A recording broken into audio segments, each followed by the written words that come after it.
Será que adorar é a missão da igreja sobre a face da terra?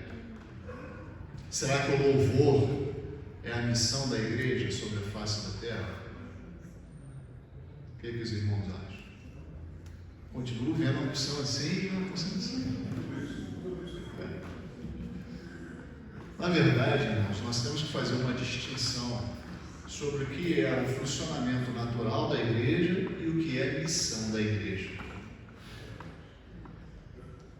A missão da igreja, ela vai estar cumprindo todas as vezes que cumprir o ID que nós vemos aqui em Mateus 28, 19. Nem sempre, fazendo essas outras coisas, nós vamos estar cumprindo o ID. Que outras coisas são essas? Não é? Que outras coisas são essas? Olha, nem sempre na adoração nós vamos cumprir o ID. Por quê? Muitas vezes nós estamos com os nossos joelhos, com os nossos corações, com o nosso ser prostrado diante do Senhor em adoração. Mas isso não quer dizer que nós vamos estar pregando Jesus como Salvador. É uma questão de comunhão pessoal com o nosso Deus. Todos nós temos. E isso é funcionamento natural da igreja. É como se fosse o nosso alimento. Vou dar um exemplo muito claro, né? Rodrigo aqui é militar e sabe muito bem o que é missão, e sabe distinguir o que é missão e o que é um comportamento natural de uma tropa. Enquanto a tropa está lá treinando na sua rotina do dia a dia, está em missão, Rodrigo? Não está em missão. A tropa está se preparando para... São coisas completamente distintas.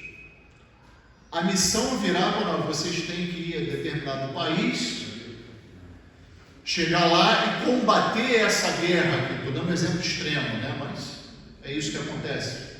A intenção é essa mesmo, né? E aí a tropa entra lá no meio de locomoção e vai até a guerra. E enquanto estiver guerreando aquela guerra, está cumprindo a missão. Qual é a guerra que a igreja tem que guerrear, irmãos? Pregar o Evangelho. O momento de adoração é algo íntimo e nem sempre vai estar sendo para a pregação do Evangelho. O momento do louvor, muitas vezes o louvor que nós cantamos é um louvor de exaltação a Deus, de glorificação de Deus. E nem sempre um louvor de glorificação a Deus vai estar se pregando o Evangelho, porque Paulo define o que é o Evangelho. É o poder de Deus para a salvação de todo aquele que crê. E por ele, por esse poder, se descobre a justiça, ou seja, aquele que fez justiça por nós. Justiça de Deus de fé em fé. Enquanto eu estiver dizendo, Jesus morreu numa cruz do Calvário por mim e por você, por causa dos meus e dos seus pecados, e certamente ao terceiro dia ele ressuscitou, provando que tem poder sobre a morte para te conceder vida. Isso é o Evangelho. Isso é cumprir o ID. A igreja, quando estiver atrelada a isso e fazendo todos os seus trabalhos para cumprir, levar esse conhecimento adiante, automaticamente está cumprindo a sua missão. E na adoração e no louvor, funcionamento natural da igreja. Olha, o pastor estuda a Bíblia 24 horas por dia. Qual é a minha missão como pastor? Estudar a Bíblia e ensinar os irmãos. É verdade? Especificamente é isso, né? Vamos resumir. O pastor estuda a Bíblia 24 horas por dia? Não. Quando eu estou cumprindo minha missão? Quando eu estou estudando a Bíblia e estou ensinando. E o resto do tempo é funcionamento natural, meu período de oração, meu momento de leitura devocional, né? Um momento de oração pelos irmãos, pela igreja. Isso é funcionamento natural da minha vida cristã. Da minha vida cristã. Eu não posso, de forma nenhuma, confundir uma coisa Qual outra? Quer ver uma outra coisa que está aqui em Mateus 28, versículo 19, que a gente pouco pensa, que é justamente essa missão de pegar e levar o Evangelho ao indivíduo para que ele tenha a comunhão plena com o Pai, com o Filho e com o Espírito Santo. Porque Jesus diz assim: ide, ensinai, ou seja, evangelizai, pregai o Evangelho a todas as nações, batizando-as em nome de quem? Do Pai, do Filho e do Espírito Santo. E o que significa biblicamente o batismo? Significa que aquele indivíduo que recebeu a Jesus no seu coração, ele está aqui, com fé pública, quando ele é imergido na água, declarando que morreu para este mundo. E quando ele é emergido da água, significa que ele tem uma nova vida em Cristo Jesus. Ou seja, é a declaração pública daquilo que aconteceu no seu coração quando ele creu. Ou seja, a igreja é composta por novas criaturas que vivem uma nova vida, que morreram para o pecado, morreram para esse mundo, morreram para essa realidade e vivem essa nova vida em comunhão com quem? Com o Pai, com o Filho e com o Espírito Santo, ou seja, as três manifestações do Deus divino. Bonito isso, né, irmãos? Bonito isso. A igreja é composta por pessoas assim, mas pastor, e quando nós recebemos os visitantes? Os visitantes não fazem parte da igreja de Cristo. Precisam decidir passar por esse processo que um dia passamos para poder fazer parte da igreja do Senhor Jesus Cristo, crendo no Senhor Jesus Cristo, se batizando em conformidade com a Bíblia, para que possam sim fazer parte da igreja do Senhor Jesus Cristo. E aí ter comunhão, né? Olha o nosso ID aí, o aspecto do nosso ID que leva o indivíduo a ter comunhão com o Pai, o Filho e o Espírito Santo. Isso é missão da igreja. É missão também da igreja nós temos a distinção de que quando nós estamos adorando, essa adoração só será verdadeira se a igreja estiver cumprindo o ID.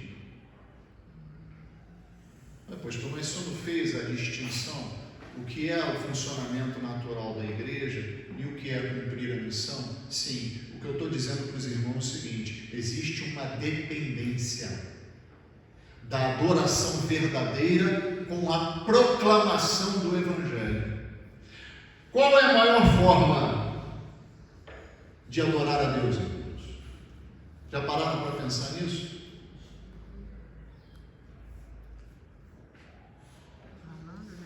Por duas vezes, pelo menos, que eu me lembro nas Escrituras, nos Evangelhos, o Senhor Deus falou para Jesus Cristo que tinha prazer nele. Que prazer o Pai tem no Filho? Em que o Filho cumprisse a missão dele de resgatar a sua criação através do sacrifício na cruz do Calvário. Deus declarou que tinha prazer em Jesus através do testemunho da sua pregação e da sua obra. Ou seja, como é que a igreja agrada a Deus? Falando da obra de Jesus, da sua pessoa e da sua obra na cruz do Calvário. Quer coisa melhor, quer forma melhor de agradar a Deus do que essa? Deus tem prazer na igreja quando a igreja cumpre esse mandamento, essa função, essa missão. Na quarta-feira nós estudamos aqui sobre a primeira igreja das 7 do Apocalipse, a igreja de Éfeso. E quem estava aqui vai lembrar do que eu vou falar, né? O que fez com que Jesus falasse assim: arrepende-te depressa, antes que eu venha e retire o seu castiçal. Quem lembra o motivo disso? Deixou o primeiro amor. A igreja de Éfeso era excelente. Se os irmãos pegarem o que ela fazia como igreja, era uma igreja trabalhadora, obreira. Os irmãos trabalhavam para o Evangelho, negavam as doutrinas erradas, não permitiam que ensinamentos errados viessem para dentro da igreja, ou seja, estavam em comunhão com a sua liderança. Mas faltava o quê? Amor. E aí, na oportunidade, eu falei, nós podemos ser os melhores em tudo que fazemos. O melhor pregador, o melhor músico, o melhor professor de escola bíblica dominical, mas se não tiver amor, nós deixamos de ser igreja do Senhor Jesus Cristo. E quando nós vemos primeiro amor lá, irmãos, significa que aquela igreja calou a sua boca na pregação do Evangelho, deixou de ter amor pelos perdidos, pelas almas, deixou de ter compaixão por quem está lá fora. E essa compaixão precisa ser exercida como igreja e individualmente pelos irmãos como membros do corpo de Cristo. Em cada situação que os irmãos estejam vivenciando no dia a dia, os irmãos levarem essa verdade. Estaremos sim cumprindo a missão de igreja, porque os irmãos como membros pertencem a esse corpo local aqui. Então, como projeto evangelístico, como igreja como um todo, mas individualmente também como irmãos, como membros da igreja de Cristo. Outra coisa importante sobre a missão da igreja é que ela é amparada e garantida por um poder sem limites. Versículo 18, o Senhor Jesus diz assim, lá em Mateus 28, chegando-se Jesus, falou-lhes dizendo, é-me dado todo o poder no céu na terra. Significa que tipo de poder falta a Jesus? Nenhum. Mas nós, como igreja, só vamos usufruir dessa igreja, desse poder, se permanecermos como igreja do Senhor Jesus Cristo. Esse poder não pertence à igreja, pertence ao dono da igreja. E enquanto a igreja estiver ligada em espírito à sua cabeça, que é o Senhor Jesus Cristo, podemos usufruir deste poder. E olha que coisa interessante. Ele diz assim no versículo 20, a missão da igreja aí: ensinando-os a guardar todas as coisas que vos tenho mandado. Fácil fazer isso? Ensinar as pessoas lá fora e aqui dentro a guardar todas as coisas que Jesus mandou. E esse guardar significa não somente conhecer, mas é tomar conhecimento para levar para a vida prática. Eu, como pastor, posso dizer uma coisa para os irmãos: é muito difícil isso. É muito difícil. Muito difícil. Nós fazermos pessoas até que já entenderam o Evangelho, às vezes que estão há anos no Evangelho, entender que nós não podemos deixar de praticar tudo o que Jesus mandou. Porque se deixarmos uma parte, deixaremos todo o resto. Não seremos perfeitos diante dele. E ele quer que sejamos perfeitos. E nisso está justamente o amor. O amor é o vínculo que nos une. O amor é aquilo que fez com que Jesus se entregasse na cruz do Calvário. Deus amou o mundo de tal maneira. O amor levou Jesus a vencer o pecado por nós. Não existe uma função de igreja de Cristo onde o vínculo do seu funcionamento, de tudo aquilo que ela faz, não seja amor. Porque ele nos alcançou por amor. Fomos alcançados por amor de Deus. cada um de nós. Portanto, aquele que não ama o seu irmão a quem vê, não pode amar a Deus a quem não vê. Por isso que a igreja, inclusive diversas vezes no Novo Testamento, os apóstolos primeiro tratam o problema que existe interno na igreja, para depois transformar aquela igreja numa igreja evangelizadora. Porque sem amor aqui dentro, irmãos, nós não vamos cumprir a nossa missão lá fora do nosso íntimo. Não vamos cumprir. Porque se aqui dentro nós não vivemos aquilo que pregamos, como que os outros olharão para nós e verão realmente que são diferentes? Eu quero conhecer um pouco mais sobre esses ensinamentos. Não é verdade? Por último, irmãos, nós temos uma capacitação dita lá em Atos capítulo 1, versículo 8.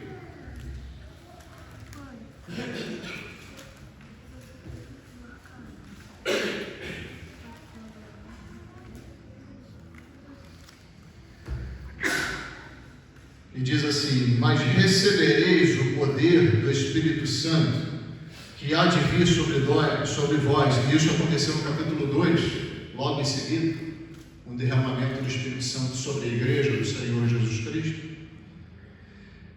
Para quê, irmãos? E ser-me-eis testemunhas. Qual a finalidade de recebermos o poder do Espírito Santo como igreja? Sermos testemunhas. Ou seja, esse poder está ligado a uma condição.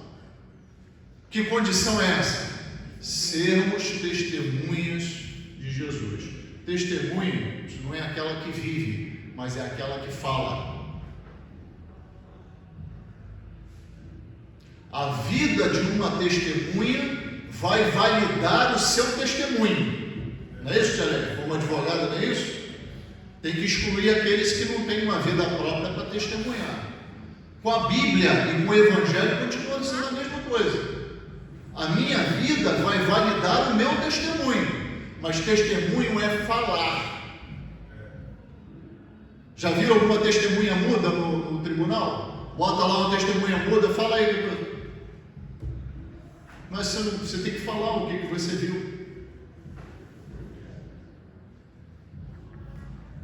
Como crerão se não há quem pregue? Pregação é declaração, proclamação do Evangelho.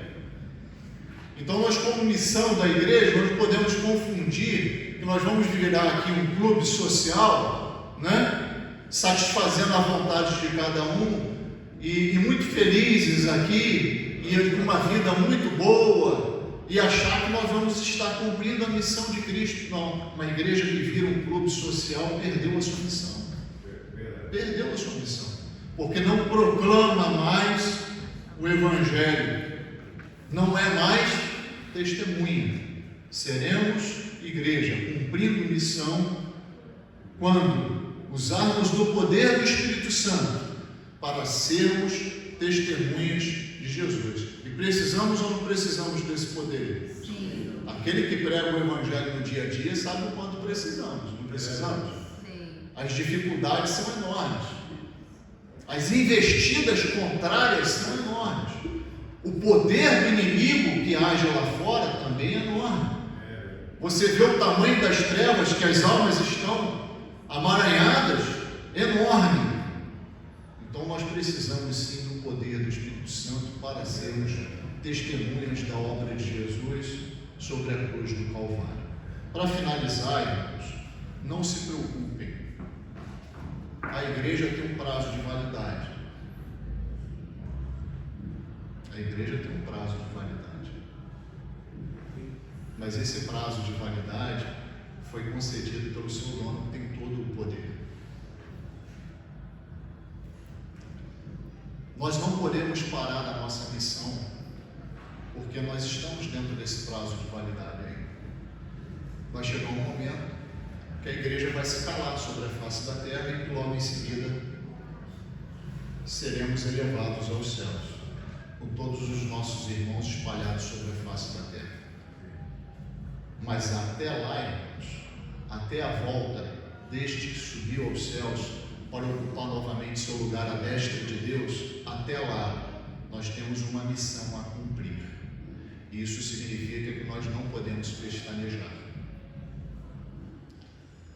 Uma das meditações que me impactaram muito, porque primeiro o pastor aplica essas mensagens ao seu coração, né? Lá em Apocalipse 12, faz alguns meses que a gente meditou, e diz lá que Satanás tem pouco tempo. Ele sabe o tempo que ele tem, e por isso o que ele faz? Ele corre com a obra de desgraça dele, corre. E nós, como igreja, sabendo também que não temos tanto tempo para resgatar aqueles que ainda estão perdidos, nós não podemos ver o nosso inimigo disparar na nossa frente e ficarmos olhando. Não podemos, irmãos. E isso eu estou me referindo àquela pessoa que você convive no dia a dia, meu irmão, minha irmã. Aquele lá que você não está relutando em falar do Evangelho, falar da obra do Senhor Jesus Cristo. E será muito triste o dia que o Senhor voltar e você ser elevado aos céus e aquela pessoa ficar ali. São parentes que vão ficar assim, são amigos, são pessoas que convivem no dia a dia com os irmãos. O inimigo está fazendo de tudo para prender essas pessoas e levar elas para o inferno. E nós somos aqueles que, como igreja, cumprimos a missão do Senhor para resgatar essas almas. Temos o poder concedido por Jesus Cristo para isso. Não podemos parar. Pastor, mas a gente está cansado, estamos cansados, mas não podemos ficar desanimados. Temos que buscar ânimo no Espírito Santo e continuar a obra. E vamos continuar a obra.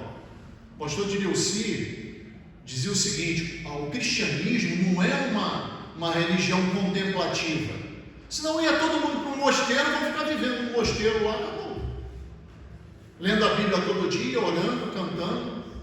Vamos viver em mosteiro, não é uma religião contemplativa, como os monges vivem lá no mosteiro, enclausurados, né? Mas a nossa missão, irmãos, é cumprida aqui fora. A nossa fé, ela é ativa.